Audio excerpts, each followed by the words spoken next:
सब कुछ पढ़ चुके हो, लेकिन अभी भी थोड़ा सा एक काम है जो तुम्हारा रह गया, जो तुम लोगों को करना है ना, उस काम को ही कराना आया हूं। पता है ना तुम्हें, मैं आ नहीं पाता अभी, आज थोड़ा सा सिचुएशन थोड़ी है मेरे घर में ना, पर मैं इसलिए ही आया हूं कि सो दैट तुम इस लास्ट चीज से रह ना जाओ। अब तुम्हें करना क्या है, सब लोग नोटबुक लेके बैठ जाओ, पेन लेके बैठ जाओ, हर किसी बच्चे को, क्योंकि एग्जाम हॉल में बैठने से पहले ना तुम एक वार्म अप, एक होता है ना एक फेक मैच, जिससे कि तुम उस मैच में खेलने की आदत, एक वो रियल एक्सपीरियंस हो जाए, रियल टाइम एक्सपीरियंस, तो वही कराने आया मैं तुम लोगों को। पेन लेके बैठो, नोटबुक लेके बैठो, एक प्रॉपर, ऐसे मान के चलो कि तुम्हारा पेपर हो रहा है, ठीक है, तुम एग्जाम हॉल में बैठने वाले हो, मैं वो हूं इन्विजिलेटर जो तुम्हें इंस्ट्रक्शंस देगा। तो सभी छात्र और छात्राओं को करेक्ट टाइम इस पेपर के लिए 2 घंटे 45 मिनट दिया जाएगा, बट मैं ये वीडियो सिर्फ 1 घंटे की बना रहा हूं। मैं ये वीडियो 1 घंटे की बनाऊंगा, बट तुम लोगों को इस एग्जाम को कंप्लीट करने के लिए 2 घंटे 45 मिनट दिए जा रहे हैं। बिना इस सैंपल पेपर को, इस जो मैं एग्जाम कराने वाला हूं, इसको सॉल्व किए बिना कोई भी अपना बच्चा कल मतलब एग्जाम देने नहीं जाएगा, ठीक है, पहले से सॉल्व कर लेना। तो शुरुआत करी जाए। मैं क्या करूंगा सुनो, पूरे इंस्ट्रक्शन दे देता हूं। मैं क्या करने वाला हूं, मैं एक क्वेश्चन जैसे यहां पे स्क्रीन पे पॉपअप होगा, दिखाई देगा, ठीक है, मैं नीचे होऊंगा, साइड होऊंगा, तुम जल्दी से पॉज करना, तुरंत पॉज कर देना वीडियो को, है ना, पहले उस क्वेश्चन को सॉल्व करना, फिर वीडियो प्ले करना, ठीक है, फिर वीडियो प्ले करना, मैं पॉज करूंगा, तुम प्ले करना। जो वीडियो जब तुम देखोगे उस टाइम को काउंट मत करना, तुम्हें सिर्फ टाइम कौन सा काउंट करना है, स्टॉप वॉच रखो अपने बराबर में, तुम्हें टाइम वो काउंट करना है कि जितनी देर में तुमने क्वेश्चन पढ़ने के बाद सॉल्व किया, पॉज कर दो, अपनी घड़ी को पॉज कर देना, फिर जब वीडियो चलेगी वीडियो देखना, सॉल्यूशन देखना क्या तुम्हारा सही गलत है, फिर अगले क्वेश्चन के लिए ऐसे ही सेम, जैसे अगला क्वेश्चन आएगा पॉज करना, सॉल्व करना, टाइम चालू करके, जैसे ही वीडियो देखना स्टार्ट करोगे अपनी वाली घड़ी को प्ले कर देना। पॉइंट समझ गया ना, यानी तुम्हें सिर्फ वो टाइम काउंट करना है कि तुमने कितनी देर में क्वेश्चन को पढ़ के समझ के सॉल्व किया, वो टाइम काउंट मत कर लेना जो तुम वीडियो देख रहे होगे, वरना फिर तो 5 घंटे ही हो जाएगी, फिर सोचो मैं 5 घंटे में पेपर दे रहा हूं।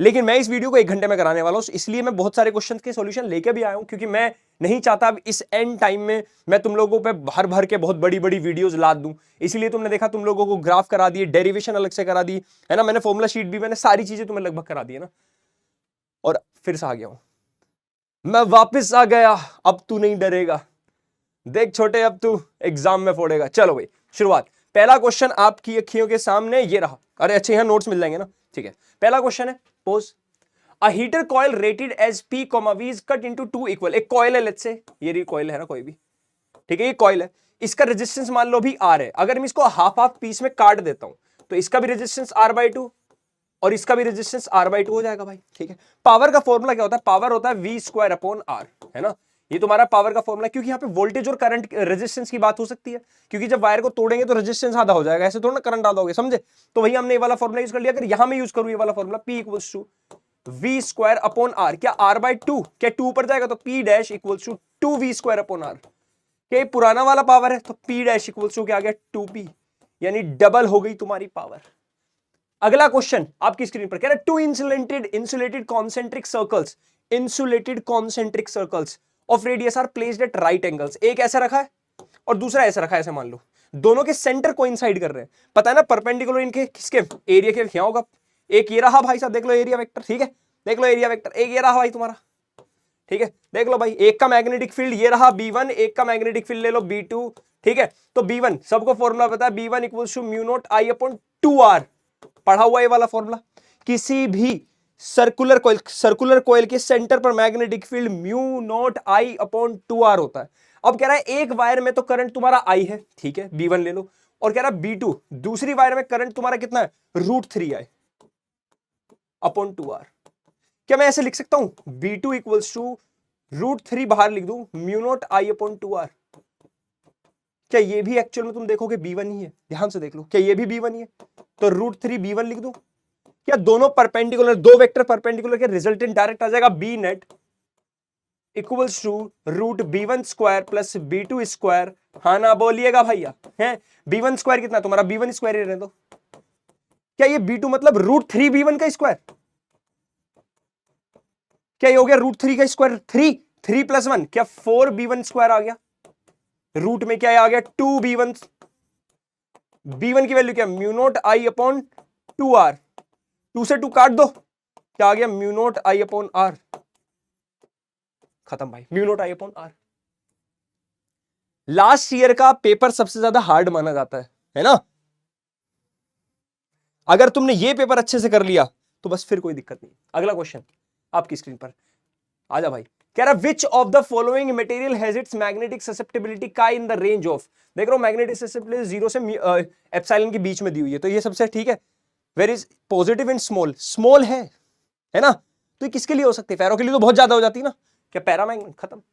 चलो भाई आगे आ जाओ, है ना। वाटर बेस में तुम्हारे वो हो गए डाया। गैल्वेनोमीटर ऑफ रेजिस्टेंस 100 ओम, आंखें चमक गई, ये बीच में ऐसे कलर इसलिए डाल दी मैंने सो दैट तुम बच्चों को नींद आ रही है एकदम से आंख खुल जाए, पराठे खा के बैठे वालों के, पता है मुझे। गैल्वेनोमीटर ऑफ रेजिस्टेंस 100 ओम, एक गैल्वेनोमीटर है, ये तो मेरी भी आंखों में लग गया, 100 ओम का, ठीक है। एक गैल्वेनोमीटर है जिसका रेजिस्टेंस 100 ओम है, ठीक है। अब जरा इस पे आओ, यहां से करंट आई आया, मान लो ये करंट यहां चला गया आई जी, यहां चला गया आई माइनस आई जी, क्या शंट लगा देते पैरेलल में, हाँ ना बोलो, शंट लगा दी पैरेलल में, इस शंट का रेजिस्टेंस पूछा क्वेश्चन वाला। एक बात बताओ, इन दोनों का पोटेंशियल डिफरेंस सेम होगा क्या, मैं बोल सकता हूं आई जी इंटू जी इक्वल होगा आई माइनस आई जी इंटू एस, या तुम्हें सब गिवन है, देखो जरा 100 ओम तो ये दिया हुआ, ये दिया हुआ 100 ओम, करंट कितना गया इससे, for a current of 1 milli ampere, क्या 10 की पावर -3 हो गया, इक्वल्स टू, मिली एम्पियर होता 10 की पावर -3 इक्वल्स टू, आई कितना तुम्हारा 1 एम्पियर, ये कितना 10 की पावर -3, तुम्हें शंट ढूंढना है, जब तुम इसे सॉल्व करोगे ये आएगा लगभग 0.1 ओम, 0.1 ओम, ये रहा भाई, देख लो भैया 1 2 3 एंड गो। अगला क्वेश्चन, द म्यूचुअल इंडक्टेंस, अरे रंग बिरंगी दुनिया चल रही है, अलग है। The mutual inductance of two coils in a given orientation is 50 milli henry, milli में पता क्या होता है 10 की पावर -3 हेनरी, ठीक है। देखो इक्वेशन दी हुई है तुम्हें, है ना, ईएमएफ का फॉर्मूला क्या होता है भाई, -L di/dt, यही होता है, देख लो भाई, यही होता है -L di/dt, मुझे चश्मे लगाने पड़ेंगे भाई, मेरे लिए तो स्क्रीन बहुत बड़ी है ना, बिल्कुल आंखों के सामने ही है मेरे। चलो -L कितना है 50 इंटू 10 की पावर -3 di/dt, क्या इसका डायरेक्ट डिफरेंशिएशन कर दूं, सोच के देखो, 1 लिखने की जरूरत नहीं है, क्या साइन थीटा का होगा कॉस थीटा, हाँ ना बोलो भैया, डायरेक्ट कॉस थीटा, थीटा कितना है 100 पाई t प्लस π/3, अब अंदर का फिर से डिफरेंशिएशन होता है, डबल रह गया ना, तो क्या 100 पाई टी का हो जाएगा 100 पाई, यानी एक 100 पाई अलग आएगा, और इसका जीरो करने की जरूरत नहीं है, मतलब समझे ना, इसका डिफरेंशिएशन di/dt तुम्हारा डायरेक्ट आया क्या cos 100 पाई में, समझ गया, मैंने डायरेक्ट नहीं कर दिया ना, प्लस π/3 इंटू 100 पाई, समझे, ये आ गया भाई, देख लो, तो ये करो सॉल्व। अब कह रहा है कि पीक वैल्यू मतलब मैक्सिमम वैल्यू, मैक्सिमम के लिए फॉर मैक्सिमम क्या cos थीटा शुड बी 1, हाँ ना बोलो, क्या cos थीटा 1 होना चाहिए, तो देखो जरा डाल क्या है -50 इंटू, अच्छा ये तो माइनस क्या बता रहा है, ऑपोजिट वो बताता है ना, तो क्या मैं यहां पे सिर्फ मैग्नीट्यूड लूंगा, चलो मैग्नीट्यूड बाद में ले लेंगे, इंटू 100 पाई, देख लो भाई कोई दिक्कत परेशानी, ये एक जीरो, ये 2 जीरो, 3 जीरो इस माइनस से खत्म, सिर्फ 5 पाई बचा, समझ गए ना, माइनस, अरे मैग्नीट्यूड नहीं, सिर्फ मैग्नीट्यूड लिखा है मैंने, सिर्फ मैग्नीट्यूड लिखा है भाई, ठीक है, ये आ गया भाई तुम्हारा, देख लो 5 पाई। अगला क्वेश्चन आपकी स्क्रीन के सामने ये रहा, कह रहा potential energy between two nucleus, ध्यान रखना, potential energy between two nucleons inside a nucleus is minimum at a distance of, ये तुम्हें याद रखना है 0.8 फर्मी, ठीक है। अगला ये वाला देखो, प्योर सिलिकॉन क्रिस्टल हैविंग इतने atoms is doped with 1 ppm, ppm होता है पार्ट्स पर मिलियन, मतलब 1/10 की पावर 6, 10 की पावर 6 को बोलते हैं 1 मिलियन, पता है ना, 10 लाख, ठीक है।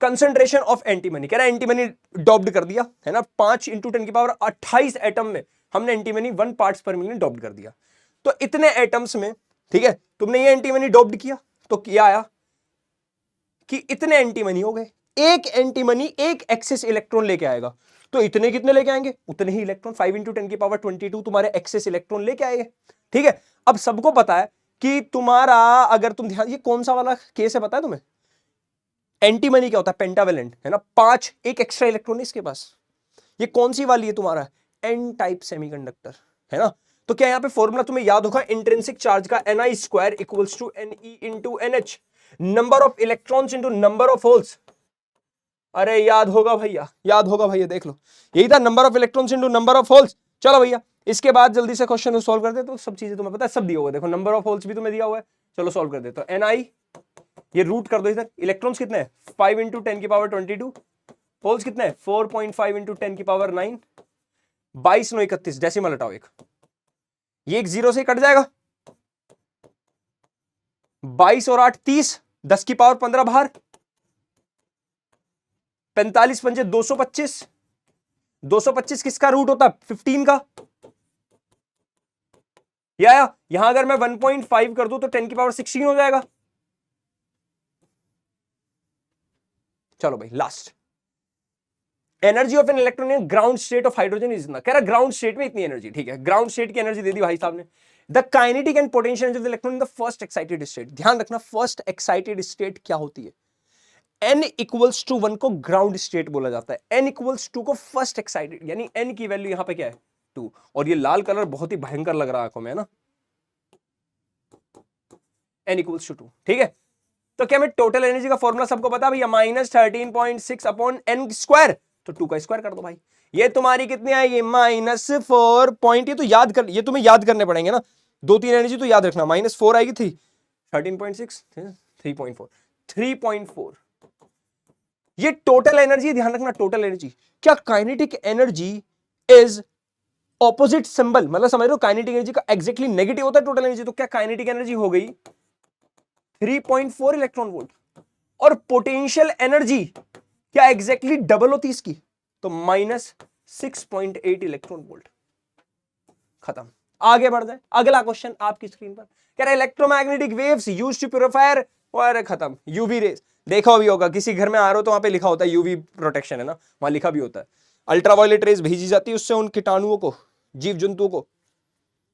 छोड़ो यार ये क्वेश्चन दिखने में दिक्कत आ रही है, पर कोई बात नहीं, इस क्वेश्चन को झेल लेना बस, ठीक है। Variation of maximum stopping potential, कह रहा है वेरिएशन, कह रहा है स्टॉपिंग पोटेंशियल एक का ये रहा, एक का ये रहा, एक का ये रहा, एक का ये रहा। अब एक बात देखो, क्या सबसे कम थ्रेशोल्ड फ्रीक्वेंसी इसकी ए वाले की? ए वाले की थ्रेशोल्ड फ्रीक्वेंसी सबसे कम है। थ्रेशोल्ड फ्रीक्वेंसी सबसे कम है मतलब सबसे कम इसका वर्क फंक्शन है, यानी थोड़ी सी एनर्जी में इलेक्ट्रॉन निकाल देगा। तो बची हुई एनर्जी से इलेक्ट्रॉन क्या करेगा? ज्यादा भाग सकता है। खत्म बात, समझे? यही पूछा, the kinetic energy of the photo electrons will be maximum for metal. खत्म। The focal length of objective and eyepiece, कह रहा ऑब्जेक्टिव की फोकल लेंथ कितनी दी हुई है? 1 सेंटीमीटर। आईपीस की फोकल लेंथ दी हुई है भैया 2 सेंटीमीटर, और ट्यूब लेंथ दे दी माइक्रोस्कोप की 10 सेंटीमीटर। जब तुम्हें ट्यूब लेंथ गिवन हो तो डायरेक्ट मैग्निफिकेशन रिलैक्स्ड आई के लिए भैया तुम्हारा L/FO D/FE, डायरेक्ट फॉर्मूला लगा देना, कोई सोचने की ज्यादा जरूरत नहीं। L कितना 10, FO कितना 1, D कितना 25, FP कितना 2, ये हुआ 2 5 25 बन जाए 125 से 125। अगला क्वेश्चन आपकी स्क्रीन के सामने ये रहा, कह रहे point object is kept 60 centimetre in front of A spherical convex surface. Spherical convex surface के सामने रखा है। अब यहां पे इन्होंने रिफ्रैक्टिव इंडेक्स दे रखी है, मतलब ये वो वाला केस है, याद आया? ये पढ़ा रखा है। कौन सा फॉर्मूला लगाऊं? रिफ्रैक्शन थ्रू स्फेरिकल सरफेस, याद है? N2 - N1 upon R, N2 upon V - N1 upon U। N2 कितना? लाइट कहां गई? स्फेरिकल सरफेस में। रिफ्रैक्टिव इंडेक्स कितना? 1.5। कहां से आई? एयर से 1। R कितना दिया हुआ है? 40 सेंटीमीटर। N2 कितना भैया? N2 1.5। V कितना? इमेज कहां बन रही है वो तो पूछा ही है। -N1 कितना? 1। U कितना? कहां रखा ऑब्जेक्ट? 60 सेंटीमीटर, माइनस का 60। Object distance will be taken as negative always, remember that, समझे? ये जो तुम इतना मुस्कुरा रहे हो, क्या गम है जो तुम छुपा रहे हो। आज तुम पता नहीं कब रिकॉर्ड कर रहा हूं मैं? आज 19th, कितना हो गया? 1 बज गया। अरे यार,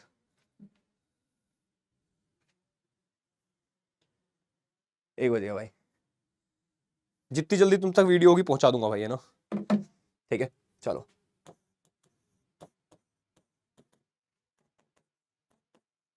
घर वालों को लगता है कि ऐसी भी क्या मजबूरी है जो तुम्हें काम करने आज जाना है। अब उन्हें क्या पता है कि कुछ वादे हैं हमारे, उन वादों की वजह से ठीक है घर में जो भी हुआ मेरे, पर कई सारे बच्चों की आस हूं भाई मैं, है ना, और मुझे वो पूरी भी करनी, वो मेरी ड्यूटी भी है। घर की ड्यूटी वैसे मैं पूरी करके आ गया, है ना? ठीक है, चलो। हाँ, ये इधर माइनस में ले आओ, डेसिमल हटाओ 0, 5 1 जा 580 जा 1/80 - 1/60 इक्वल्स टू 1.5/V। अब मैं इसे डायरेक्ट सोल्व कर रहा हूं। 80, ये इसका दोनों का एलसीएम आएगा 240, 3 - 4, यहां से तुम्हारा v आएगा 1/4, तुम्हारा माइनस होगा 240 × 1.5, डेसिमल हटाओगे 0, 24 × 15 जा 24 × 15 जा हो जाएगा ना डायरेक्ट। ये तुम्हारा आएगा 360, ये तुम्हारा डायरेक्ट लिख रहा हूं मैं ना, v आएगा तुम्हारा माइनस का 3.6 मीटर, 360 सेंटीमीटर आएगा वैसे जब तुम मल्टीप्लाई करोगे ना, लेकिन माइनस में आएगा। सोचो u भी माइनस में, v भी माइनस में, यानी v उधर ही बन गया जिधर v था, u उधर ही बन गया जिधर v था भाई, ठीक है। तो भाई सिंपल सी बात है, इसलिए वर्चुअल होगा जिधर सेम बन गया ना, क्योंकि और 3.6 मीटर फ्रॉम द सरफेस, खत्म। डी, आगे बढ़ जाओ। कह रहा है young double slit experiment, young साहब का डबल स्लिट एक्सपेरिमेंट है, ठीक है। कह रहा है interference pattern is observed when to coherent surfaces infinitely close each other, बहुत ज्यादा पास है। जब बहुत ज्यादा पास है तो फ्रिंज विड्थ गड़बड़ हो जाती है। फॉर्मूला ये होता है ना फ्रिंज विड्थ का, ये डी बहुत ज्यादा छोटा है। टू कोहेरेंट सोर्स बहुत ज्यादा पास रख दी भाई इन्होंने, बहुत ज्यादा पास, इतनी पास नहीं रखनी थी, ठीक है चलो। कह रहा fringe width is proportional to the separation, fringe width is proportional, गलत जवाब। ये गलत हो गया भाई, ये गलत हो गया, ये वाला गलत हो गया, रीजन तो गलत है। और कह रहा है interference pattern is not observe, अच्छा नॉट ऑब्जर्व्ड है, सही बात है। जब डी बिल्कुल कम होगा, जब तुम उस सेपरेशन को बिल्कुल खत्म कर दोगे ना, तो इंटरफेरेंस नहीं दिखाई देता, ठीक है। तो ऑब्वियस सी बात है ए भी ट्रू, ये ए ट्रू है, बट रीजन इज फॉल्स, ठीक है। सी, आगे बढ़ जाते हैं, अगला क्वेश्चन। कह रहा है an alpha particle is moving towards a gold nucleus, the impact parameter is maximum for scattering angle of 180, 180 पे मैक्सिमम का होता है, 180 पे तो लगभग पूरा वापस चला जाता है इंपैक्ट में, समझ रहे हो। मैक्सिमम का होता है 180 डिग्री पर भाई मिनिमम होगा तुम्हारा, ठीक है। पहला चीज इंपैक्ट पैरामीटर ये हो गया एक। Impact parameter in alpha particle scattering experiment does not depend upon the atomic number of target nucleus, गलत। डिपेंड कर, सोचो न्यूक्लियस बहुत ज्यादा बड़ा है, बहुत ज्यादा बड़ा है, तो ऑब्वियस सी बात है फर्क पड़ेगा, गलत जवाब डी। आ गया जो भी अगला क्वेश्चन। कह रहा है equal amount of positive and negative charge are distribute, कह रहा है ऊपर भी देखो पॉजिटिव और नीचे भी इक्वल है नेगेटिव। सेंटर पर मुझे पहले तो सोच के बताओ नेगेटिव पोटेंशियल होगा या इसकी वजह से, इनकी वजह से पॉजिटिव, तो सेंटर पर पोटेंशियल तो जीरो होने वाला है, ये पक्का है। बट इलेक्ट्रिक फील्ड सोचो, यहां अगर तुम पॉजिटिव टेस्ट चार्ज रख दोगे तो इनकी वजह से इलेक्ट्रिक फील्ड नीचे और इन नेगेटिव की वजह से भी नीचे, तो नेट इलेक्ट्रिक फील्ड क्या ओसी डायरेक्शन में आ जाएगा। Equal amount of positive negative charges distributed uniformly on two halfs of a thin circular ring has shown the resultant electric field at the center of O is along AC, ठीक है। कह रहा है it is because the net potential at O is not zero, गलत जवाब, हाँ C option, देख लो भाई, देखो साइड होता। अगला क्वेश्चन आपकी स्क्रीन पर ये रहा। कह रहा है energy of A charge particle moving in a magnetic field does not change, energy of A particle does not change, energy change नहीं होती क्या, बात तो ठीक है, क्योंकि वर्क डन जीरो हो जाता है। सोचो कोई पार्टिकल इधर भाग के जा रहा है, क्या उस पर फोर्स इधर लगती है, क्या फोर्स और वेलोसिटी के बीच में अगर एंगल पता है ना तुम्हें, वेलोसिटी की डायरेक्शन में डिस्प्लेसमेंट होता है, तो वर्क डन इज जीरो।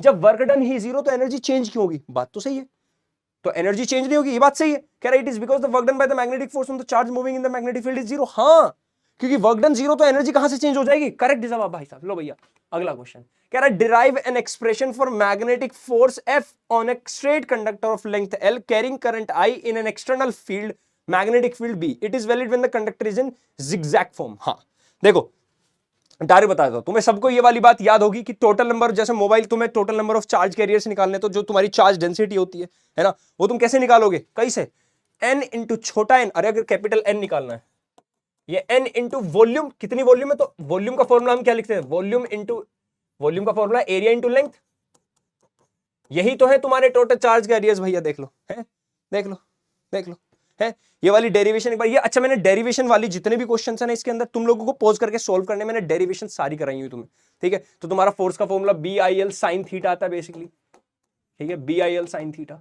अब इसके अंदर मैं तुम्हें इंपॉर्टेंट चीज क्या दिखाने वाला हूं, सबसे पहली बात जब तुम मैग्नेटिक फोर्स के लिए दिखाओगे 1.5 नंबर तुम्हें इसका मिलेगा, फिर तुम्हें वैलिडिटी बतानी इसकी, है ना, ये तुम्हें आधा नंबर मिलेगा इसके अंदर। Yes, because this force can be calculated by considering zigzag conductor as a collection of linear strips and, क्योंकि वहां पर तुम DL वाला करके इंटीग्रेट कर देते हो ना, याद आया, ठीक है। इसकी डेरिवेशन मैंने तुम्हें अलग तरीके से भी कराई है, ये दूसरे तरीके से, दोनों ही तरीके ठीक है, ठीक है। चलो डेरिवेशन वाले जितने भी क्वेश्चंस होंगे वो मैंने ऑलरेडी कराए हुए हैं, पर तुम्हें क्या करना है, तुम्हें बैठ के सॉल्व करना है, तुमने कितनी देर में ये डेरिवेशन प्रूव की देख लेना, जिसको नहीं आती देखो एक बार फिर दोबारा करो, ठीक है। चलो अगला क्वेश्चन कह रहा है 4 पॉइंट चार्जेस, देखो 1 माइक्रोकूलम -2 1 -2 और placed at corners of ABCD of A square, square है, ठीक है, यहां माइनस, यहां 1 है तुम्हारा, ठीक है, यहां -2, यहां 1 है, यहां -2, सोच के देखो 1 और 1, इसकी वजह से इलेक्ट्रिक फील्ड जो सेंटर पर होगा 0 हो जाएगा, जितना ये 1 दूर भगाया उतना ही उधर भगाएगा, -2 की वजह से इधर होगा, इस -2 की वजह से इधर, क्या सेंटर पर इलेक्ट्रिक फील्ड तो हो जाएगा 0, हाँ ना बोलो। अब देखते पूछा क्या है, find the net force, net force भी तो 0 ही है ना, इसका सॉल्यूशन देखो यहां पे दिया हुआ है वैसे मैंने ना, इन सब के सॉल्यूशन मैंने अलग से डाल दिए सेम एक्चुअल। बस तुम्हें क्या अच्छा याद करो, तुम्हारा रूल क्या कहता है कि नेट फोर्स निकालते हैं हम किसी भी जगह, नेट फोर्स होती है क्या, vector sum of all forces. क्या vector sum of all force कर दिया इन्होंने यहाँ पे, खत्म, यही तो जीरो है। अब इसका ऑल्टरनेटिव दूसरा क्वेश्चन भी पूछा है, 3 पॉइंट चार्जेस है 1 pico each, 1 pico coulomb each. कह रहा है एक यहां रखा है, एक यहां रखा है, एक यहां रखा। सेंट्रोइड पर बताओ इलेक्ट्रिक फील्ड कितना है, जीरो। सेंट्रोइड पे भी तो जीरो होगा, ये भी तो कहां है क्वेश्चन, देख लो भाई। वैसे देख लो यहाँ पे क्या दिया हुआ अल्टरनेटिवली। अच्छा इसका ही तरीका दूसरा देखो, ये रहा सेंट्रोइड पर। सिंपल सी बात याद करो कि इसकी वजह से एक फोर्स यहां लगती है और इसकी वजह से यहां लगती है, इन दोनों का कंपोनेंट यहां आएगा, वो कंपोनेंट इस वाले की वजह से जो नीचे फोर्स इनके बराबर होता है, इसलिए हम यहां पे इलेक्ट्रिक फील्ड जीरो बोल देते हैं, याद आया। लेकिन तुम्हें प्रॉपर सोल्व करना है, इसका सॉल्यूशन मैंने डाल दिया, प्रॉपर सोल्व कर लेना भाई, प्रॉपर सोल्व कर लेना, ठीक है। ये स्टेप दिए हुए हैं, बिना स्टेप के देखो मैं फिर से बता रहा हूं, जिन बच्चों ने स्टेप वाइज क्वेश्चन नहीं किए स्टेप, इसलिए मैं पूरे सॉल्यूशन साथ में लेके आऊं इनके ना, ये सॉल्यूशन प्लीज प्लीज प्लीज, ये मेरा आग्रह है तुमसे। ये तुम्हें नोट्स पता ना कहां मिल जाएंगे, मेरे टेलीग्राम पे मिल जाएंगे, ये मैं अभी डाल दूंगा, क्योंकि मुझे पता है भाई अभी थोड़ा घर में दिक्कत चल रही है, तो मैं घर में जाके थोड़ा सा मैं शायद मैं अभी फोन छेड़ता भी नहीं हूं, है ना, तो मैं अभी डाल दूंगा ये कितने पे, मैं क्लास पे आने से पहले डाल दूंगा, ये क्लास में जब भी आएगा उससे पहले डाल दूंगा सॉल्यूशन, टेंशन ना लो, ठीक है।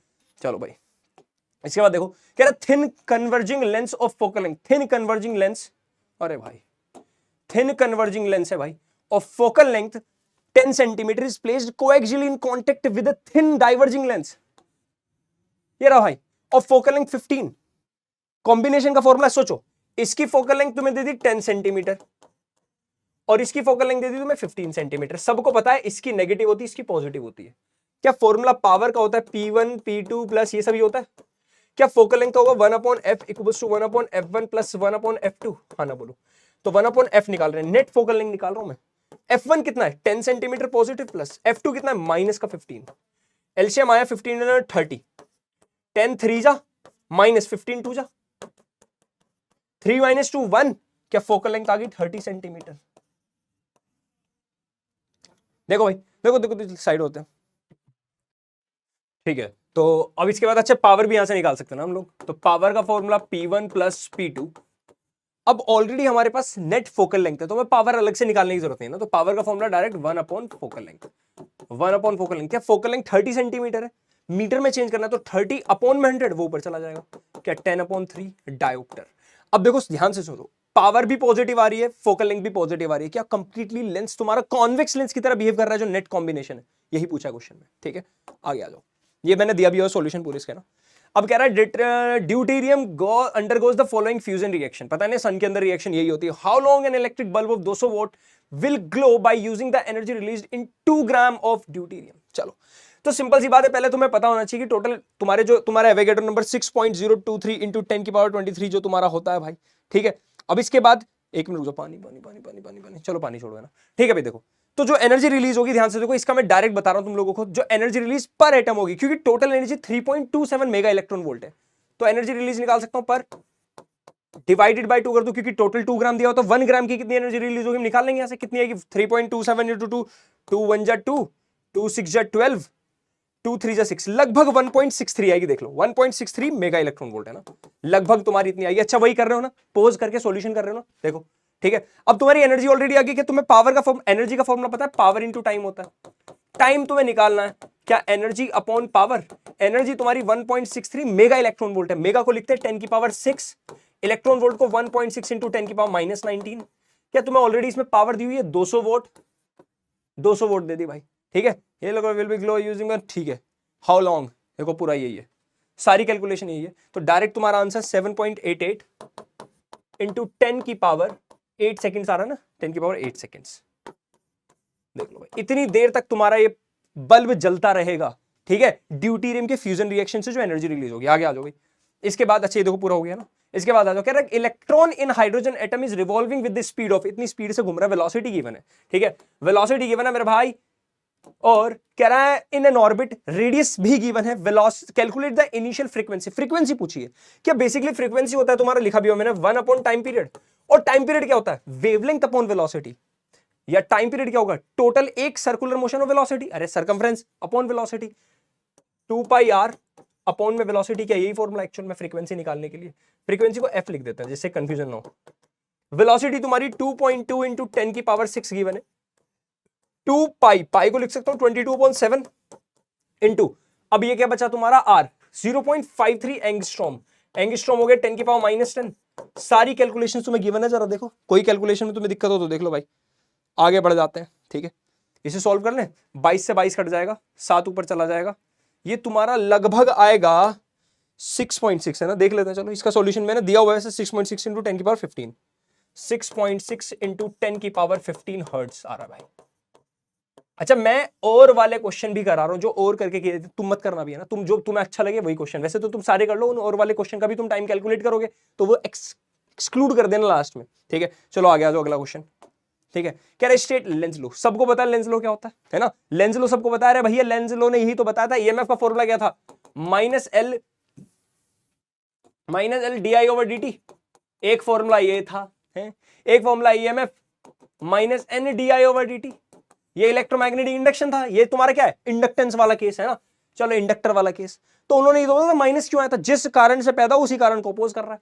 अब कह रहा है मेटल रोड ऑफ लेंथ, याद करो रोटेटिंग ईएमएफ मैंने तुम्हें निकालना सिखाया था, 1/2 BL² ओमेगा, क्या यही है तुम्हारा रोटेटिंग ईएमएफ का फॉर्मूला। ठीक है, जरा देख लेते हैं। ठीक है, अच्छा मैं सॉल्यूशन करा देता हूं पूरा, कहां करूं, इसी पेज पे करा देता हूं। चलो, ईएमएफ का फॉर्मूला होता क्या है, वैसे यहां पे सब गिवन है, तुम लोगों ने क्वेश्चन देख लिया ना अच्छे से, सब गिवन है। देखो रोड लेंथ तुम्हें 2 मीटर गिवन है, 2 2 4 हो जाएगा। ठीक है, फ्रीक्वेंसी तुम्हें 60 रिवॉल्यूशन पर सेकंड गिवन है, 60 रिवॉल्यूशन पर सेकंड गिवन है, about an axis passing through its centre and perpendicular to its length a, uniform magnetic field तुम्हें 2 टेस्ला गिवन है, सारी चीजें गिवन है वैसे ना, देख लो भाई।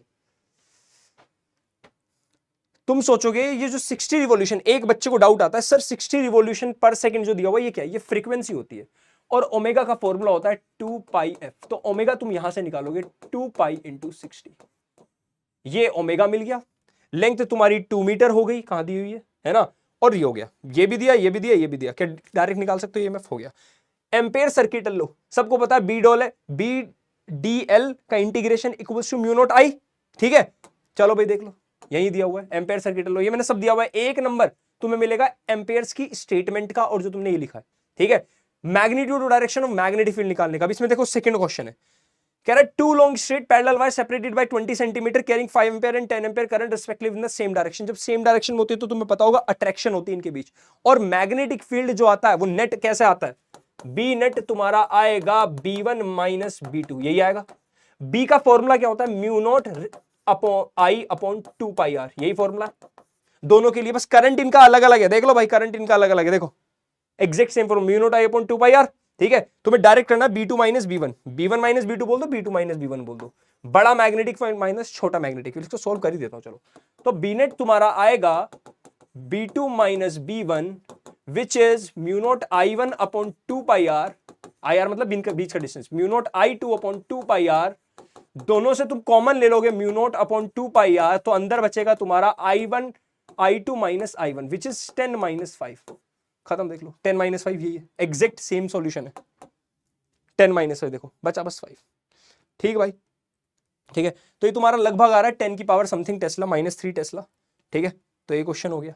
इसके बाद आ जाओ, threshold frequency for a metal, सबको पता है ये होती है थ्रेशोल्ड फ्रीक्वेंसी, पता है। काइनेटिक एनर्जी का फॉर्मूला अगर मैं डायरेक्ट लिखना चाहूं, जैसे तुम्हें पता है एनर्जी इक्वल्स टू होता है प्लस काइनेटिक मैक्स, यही है। तो काइनेटिक एनर्जी का फॉर्मूला एनर्जी माइनस ये एनर्जी होगी एच न्यू, ये होगी एच न्यू नोट, यही है काइनेटिक एनर्जी, हाँ ना बोलो, फॉर्मूला निकालना आता है।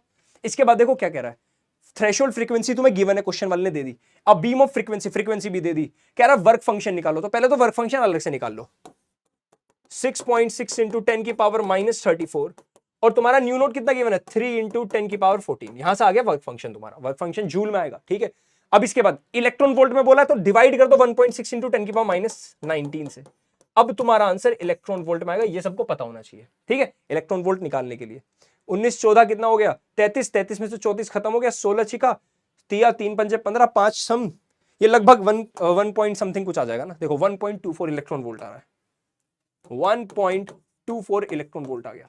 कह रहा है मैक्सिमम स्पीड बता दो, काइनेटिक एनर्जी का फॉर्मूला होता है हाफ एम वी स्क्वायर, होता है हाफ एम वी स्क्वायर, तुम्हें ये वी निकालना मैक्सिमम, इधर तुम्हारा क्या है H new minus H new note, ये तुम ऑलरेडी ढूंढ चुके हो, 1.24 इलेक्ट्रॉन वोल्ट।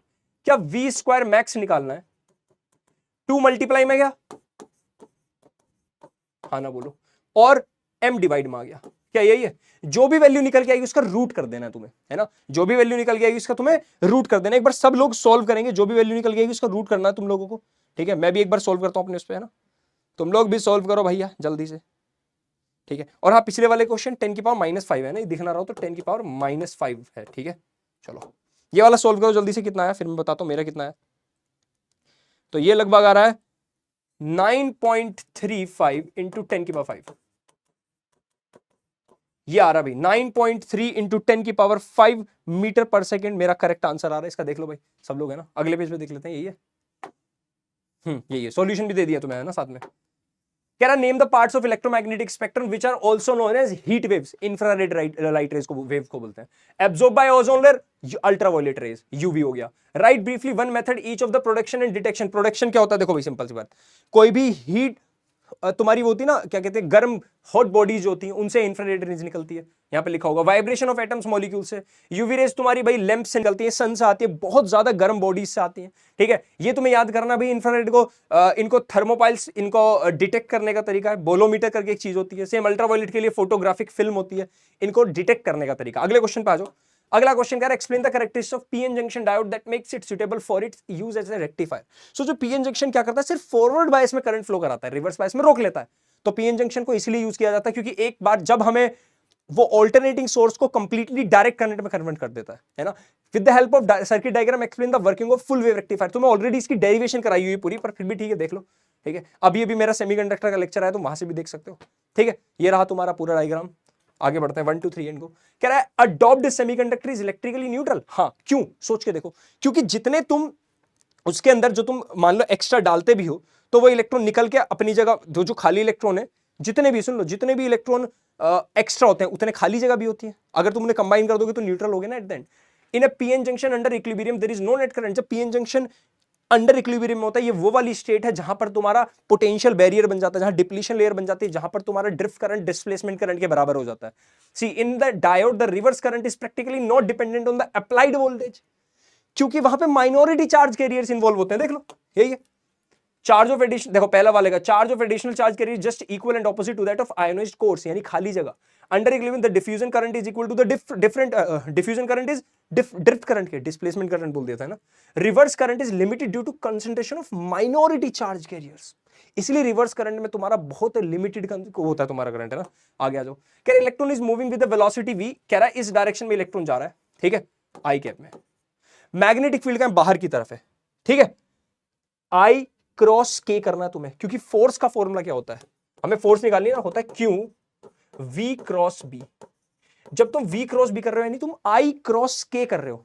साइकिल याद करो वेक्टर वाली, आई क्रॉस के माइनस जे होता है, माइनस जे होता है आई क्रॉस के, रुक जाओ, आई जे के, हाँ माइनस जे होता है भाई, माइनस जे, ठीक है, याद रखना एक चीज तो। चलो ठीक है, फोर्स निकाल दो। यहां पे तुम्हें दोनों चीजें गिवन है। चार्ज कितना है दिया हुआ है, इलेक्ट्रॉन है भाई, चार्ज इलेक्ट्रॉन का है ई।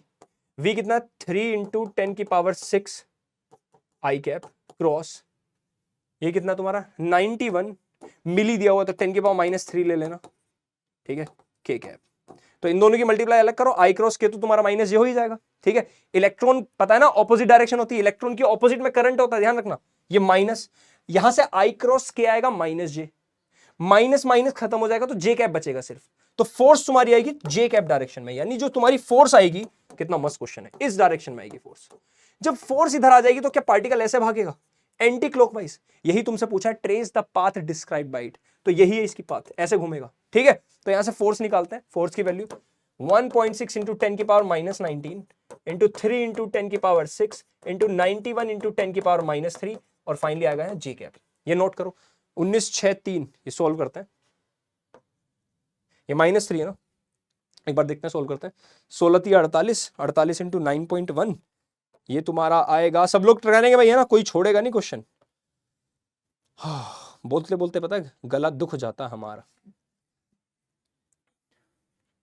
यार। 4.3 इंटू 10 की पावर -14 जे कैप जू न्यूटन, यह है तुम्हारा फोर्स वेक्टर। देख लो भाई, फोर्स वेक्टर ये आ गया।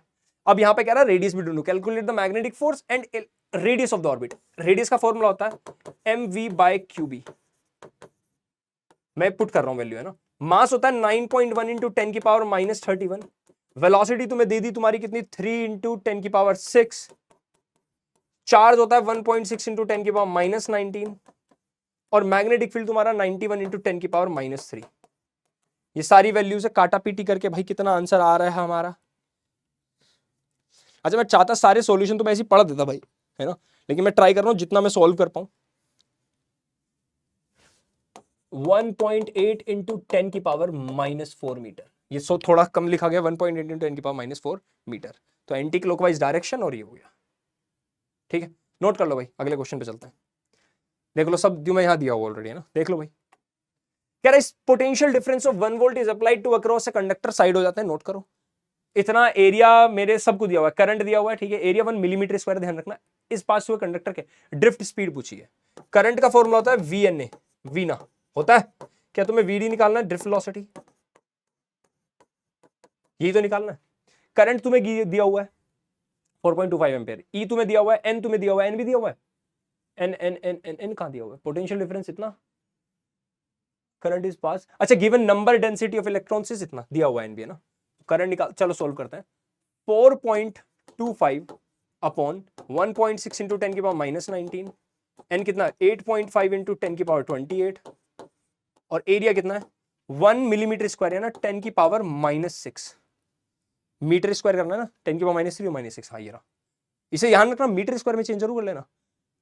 19 6 25 28, 3 बचा, 10 की पावर 3, ऊपर जाएगा -3, डेसिमल हट के यहां से भी कुछ सोल्व होगा, ट्राई करते हैं एक बार कितना आया, मैं भी देखता हूं, तुम लोग भी देखो भाई। तुम लोग कैलकुलेटर पे नहीं करोगे, मैं कर सकता हूं भाई। यार 3.12 इंटू 10 की पावर -4 एम्पेयर, ये आ रहा, एम्पेयर नहीं सॉरी, मीटर पर सेकेंड।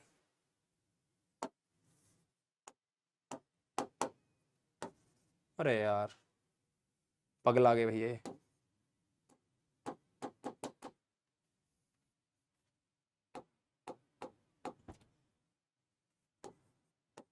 लो हो गया, मीटर पर सेकेंड, देख लो भाई जल्दी सॉल्व कर लो।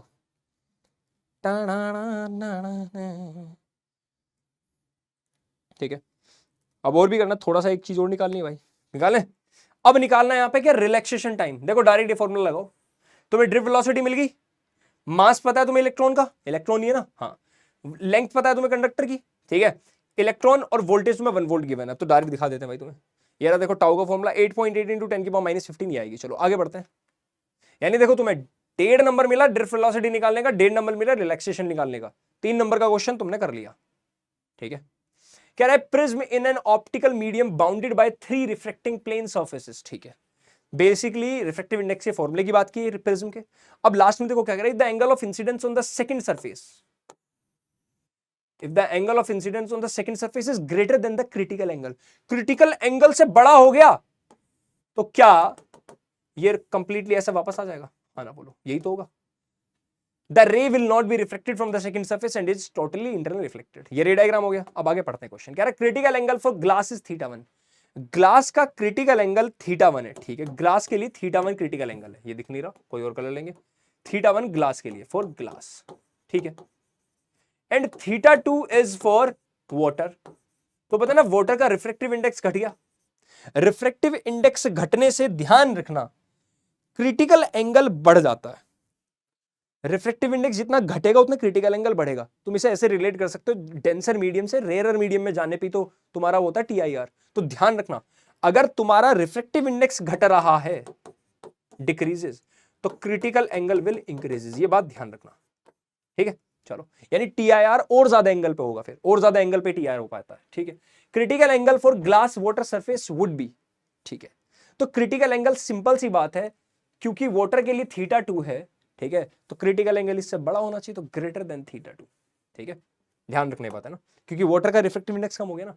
व्हेन ए रे of light wavelength lambda and frequency new is reflected from A denser medium, याद करो फ्रीक्वेंसी डिपेंड ऑन सोर्स, तो फ्रीक्वेंसी चेंज नहीं होती, ध्यान रखनी बात। कह रहा है lambda and v both decrease increase कर रहा है, lambda increases but v is unchanged, lambda increase but v is unchanged। अब यह है मेन बात, lambda increase होगा या डिक्रीज होगा, सोच के देखो, तुम एक फॉर्मूला भी कराया मैंने, λ1 अपॉन λ2, रिफ्रैक्टिव इंडेक्स का एक फॉर्मूला भी था λ1 अपॉन λ2, तो इस हिसाब से देखा जाए तो λ1 तो डिक्रीज होना चाहिए, सिंपल सा लॉजिक है, λ1 डिक्रीज होना चाहिए भाई, खत्म बात। ठीक है, इसके बाद आ जाओ, critical angle for a ray of light passing from glass to water is minimum, किसके लिए? वॉयलेट के लिए, है ना, वॉयलेट के लिए सबसे कम होगा, सबसे ज्यादा डेविएट कर जाती है भाई। चलो इसके बाद आ जाओ, कह रहा है अच्छा ये आया, चलो यहाँ पे रिफ्रैक्टिव इंडेक्स √2 गिवन है, तो पता है क्रिटिकल एंगल का फॉर्मूला होता है ये, होता है, अरे यही तो होता है, sine C equals to 1 upon refractive index, यही होता है। ठीक है, क्या रियलिटी में 45 डिग्री है? तुम अगर ध्यान से देखो, क्या यहाँ पे क्रिटिकल एंगल 45 डिग्री है? ठीक है, अब जरा सोचो, लाइट गई, सीधी चली जाएगी ना, सीधी आई है तो ये एंगल 60, ये 90, तो ये कितना 30, तो ये भी 60, क्या इंसिडेंट एंगल 60 हो रहा है सरफेस पर? इंसिडेंट एंगल के क्रिटिकल एंगल से बड़ा है, तो क्या लाइट कंप्लीटली रिफ्लेक्ट हो जाएगी? हाँ ना बोलो, अंडरगो TIR। ठीक है, ठीक है, अच्छा ये सब यहाँ पे आंसर किया मैंने तुम्हें, आगे आ जाओ। Dielectrics play an important role, basically इसमें कुछ और नहीं समझा है डाइलेक्ट्रिक के बारे में, जब भी तुम कैपेसिटेंस के अंदर, कैपेसिटर के अंदर डाइलेक्ट्रिक रखते हो तो पता है ना, न्यू कैपेसिटेंस का फॉर्मूला तुम्हारा कुछ ही होता है,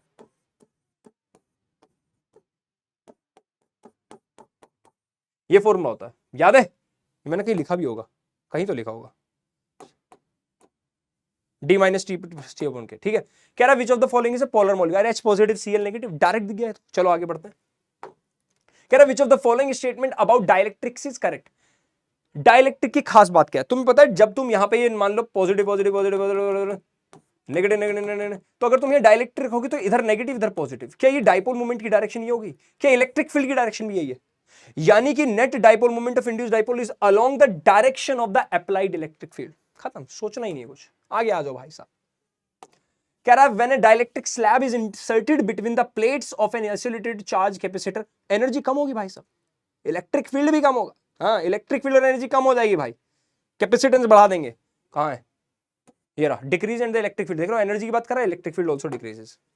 एन एयर फील्ड कैपेसिटर, देखो ये फॉर्मूला सिंपल सा तुम्हारे आंखों के सामने, इसको कहीं और कलर से व्हाइट से करते हैं, कह रहा C is equals to epsilon naught A upon D minus, क्या यहाँ पे थिकनेस D/5 दे दी, T की जगह D/5, T की जगह D/5 ऑलरेडी के, ठीक है, सॉल्व करते हैं, यहाँ पे सॉल्व करो आएगा 4D/5 प्लस D/5 के ऊपर एप्सिलॉन नॉट A, देखते रहना ध्यान से ना, क्या मैं यहाँ पे एलसीएम ले लूं 5 के, यहां बचेगा 4D के प्लस D, ये होगा D, हाँ ठीक है, ऊपर क्या है एप्सिलॉन नॉट A, तो देखो क्या है C dash equals to epsilon naught A, क्या यहां से तुम कॉमन ले सकते हो D, अंदर बचेगा 4K प्लस 1 अपॉन 5K, क्या ये पुराना कैपेसिटेंस होता है, कैपेसिटेंस का फॉर्मूला ये, तो C डैश तुम्हारा क्या हो गया भाई, देख लो ध्यान से देखो क्या हुआ, C not upon 4K plus 1 upon 5K,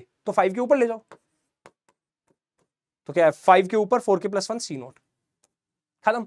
ठीक है, अगले क्वेश्चन पाओ, अच्छा ये सब दे दिया ना, सही है ना ऑप्शन, ठीक है, कह रहा है you are given 3 circuit elements X Y Z, they are connected one by one across given surface, it is found that V and I are in phase for element X, X के लिए, X ऐसा element है जिसके लिए V और I same phase में, क्या resistive circuit है? सही बात। Y पे आते हैं, V लीड्स, वोल्टेज लीड कर रही है, इंडक्टिव सर्किट है,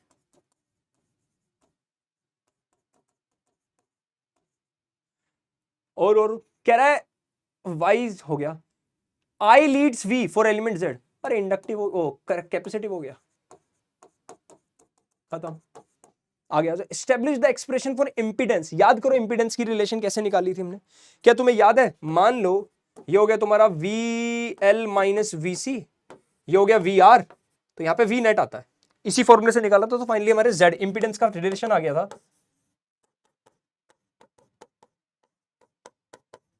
सॉरी, ये आ गया था भाई, याद आया, ये रिलेशन आ गया था।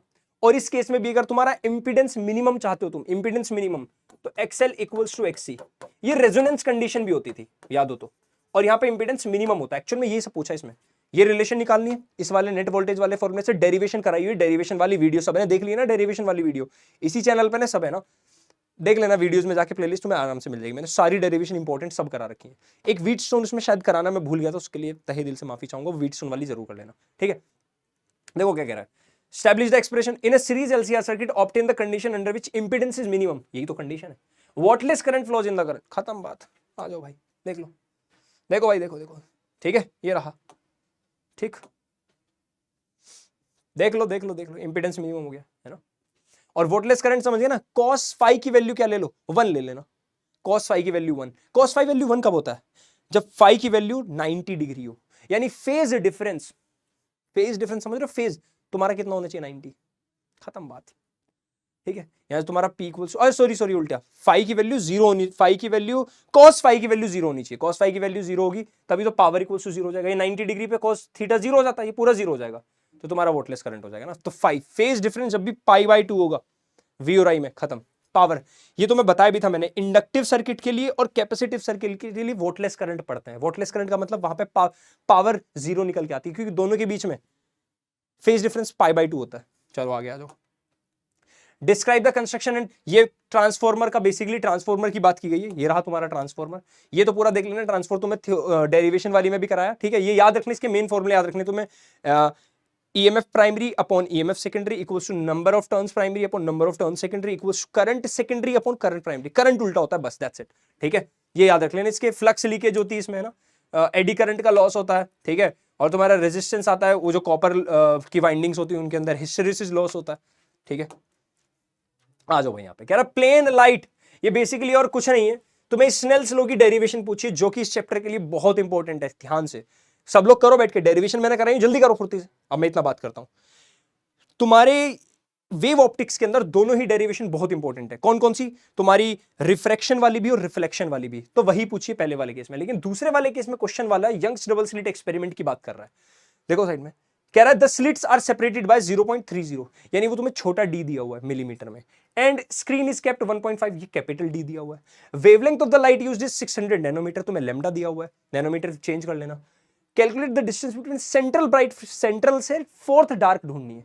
क्या फोर्थ डार्क के लिए वाई फोर्थ पुट कर दूं, डार्क पूरा formula 2 into 4 - 1, lambda is 600 into 10 की पावर -9, कैपिटल डी इज 1.5, ठीक 1.5 ना, अपॉन 2, छोटा डी इज 0.30 into 10 की पावर -3। अब तुम्हें सॉल्व करना है, y फोर्थ, 8 - 7 -9 प्लस -3 ऊपर गया। एक बार इसे सॉल्व करो, मैं भी करता हूं, जल्दी सॉल्व जल्दी सॉल्व जल्दी सॉल्व, अरे जल्दी सॉल्व, जल्दी करो भैया। कितना आया, ये तुम्हारा आ रहा है 1.05 into 10 की पावर -2 मीटर। निकाल लेना भैया ना, सॉल्व कर लेना, आगे बढ़ जाते हैं अगले क्वेश्चन की तरफ। ये मैंने सब देख लिया, देख लो, ये रहा, ठीक है। कह रहा discuss briefly diffraction of light from a single slit. Single slit का तुम्हें एक पैटर्न बनाना है, ठीक है, कैसे कि लाइट कॉर्नर से बेंड करती है ना, एक सिंगल स्लिट से कैसा पैटर्न बनता है, बीच में तुम्हारा सबसे ज्यादा ब्राइट बनता है, फिर धीरे धीरे इंटेंसिटी कम हो जाती है। इसके लिए ग्राफ भी बताया मैंने तुम्हें, इसके लिए ग्राफ भी बनाया तुम्हारा लोगो, है ना, ठीक है। इसके बाद कह रहा है अब ये मेन कुछ पाओ, कह रहा है object is placed between pole and the focus of a concave mirror. एक कॉनकेव मिरर है, इसके पोल और फोकस के बीच में ऑब्जेक्ट रखा है, तो सबको पता है वर्चुअल इमेज बनती है। Using mirror formula prove mathematically that it produces a virtual and enlarged image. देखो सिंपल सी बात है, यहां इसको थोड़ा जूम करता हूं मैं ना, इसको ध्यान से देखो जरा सब लोग। तुम्हें पता है mirror formula 1/f = 1/v + u होता है, ठीक है। अब अगर तुम लोग इसका एलसीएम लोगे, जैसे ये फॉर्मूला बच्चों को ना रटना पड़ता है जबरदस्ती, बच्चे सोचते सर ये भी तो एक फॉर्मूला है v का, हाँ ये है, बट तुम्हें इसे सोचने की जरूरत नहीं कहां से आ गया, रियलिटी में फॉर्मूला इससे निकल के आया। तुम्हें दिखाऊं, देखो तुम्हारा फॉर्मूला था 1/f = 1/v + 1/u, है ना। तुम्हें बेसिकली करना क्या, तुम्हें v ढूंढना है, ये पूरा माइनस में उधर 1/f = 1/u 1/v, एलसीएम लो fu अपॉन क्या ये हो जाएगा तुम्हारा u - f, यही तो है 1/v, रेसिप्रोकल कर दो, क्या v आ गया तुम्हारा fu - u - f, यही तो आया, यहीं से तो आया देखो, और यही फॉर्मूला तुम्हें यहां दिया हुआ है, देखो uf अपॉन u - f, यही तो है। अब तुम्हें क्या करना है, एनलार्ज्ड इमेज है, क्या है, वर्चुअल वाली इमेज। क्या फोकल लेंथ नेगेटिव होती है, क्या ऑब्जेक्ट डिस्टेंस भी नेगेटिव होता है, सही बात, u तुम्हारा नेगेटिव, फोकल लेंथ तुम्हारी नेगेटिव, सही बात। ठीक है, ये कितना आया, UF equals to minus U plus F. अब देखो यही सब है, यही सब लिखा है, यूएफ एफ माइनस यू। अब यहां पे क्या है, एफ माइनस यू, उल्टा कर दो इसे, UF upon F minus you. अब तुम्हारा u, सुनना ध्यान से, एक्चुअल में फोकल लेंथ से छोटा है, ऑब्जेक्ट डिस्टेंस सच में फोकल लेंथ से छोटा है, तो क्या ये वैल्यू पॉजिटिव आएगी? और दो चीजें, u भी नेगेटिव एफ भी नेगेटिव, ये दोनों नेगेटिव नेगेटिव मिलके भी पॉजिटिव आएगा। क्या ओवरऑल आंसर पॉजिटिव आ गया? क्या v तुम्हारा पॉजिटिव आ गया? यही तो क्वेश्चन वाला चाहता था, बस सब ये लिखा है। बच्चे सोचते हैं, टेंशन लेते, पता नहीं कैसे करेंगे, ये तो कुछ अजीब सी चीज आ गई। कुछ अजीब नहीं है, फॉर्मूला उठाओ, सोल्व करने स्टार्ट करो, दैट्स इट, बस। ड्रॉ इक्विपोटेंशियल इलेक्ट्रिक डाइपोल के लिए, इधर बना दो पॉजिटिव के लिए, ये रही, इधर ना बना दो नेगेटिव के लिए, खत्म। इलेक्ट्रिक डाइपोल की तुम्हारी बन गई potential surfaces, equipotential. 2 point charges Q1 and Q2 are located at R1 and R2 respectively in the external electric field E. Obtain expression for the potential energy of the system. System के लिए पूछा है, सबकी add कर दो, खत्म। Scalar quantity देखो, Q1V plus Q2V, और सबकी साथ में Q1 Q2 अपॉन, अरे समझ गए ना, Q1 और Q2 की आपस में निकालनी, तो Q1 की निकाल दी, Q1V, वर्क डन हो गया Q1 इंटू V, यही पोटेंशियल Q1V Q2V, और दोनों की साथ में Q1 Q2 अपॉन वही तुम्हारी क्या कहते हैं, Q1 Q2 अपॉन R, ये होगी, टोटल ऐड कर दो, खत्म, ये रहा। ठीक है, अगला कह रहा है dipole moment of molecule is इतना, डाइपोल मोमेंट दे दिया भाई 10 की पावर -30, यानी ये तुम्हारा छोटा p। Placed in electric field दे दिया।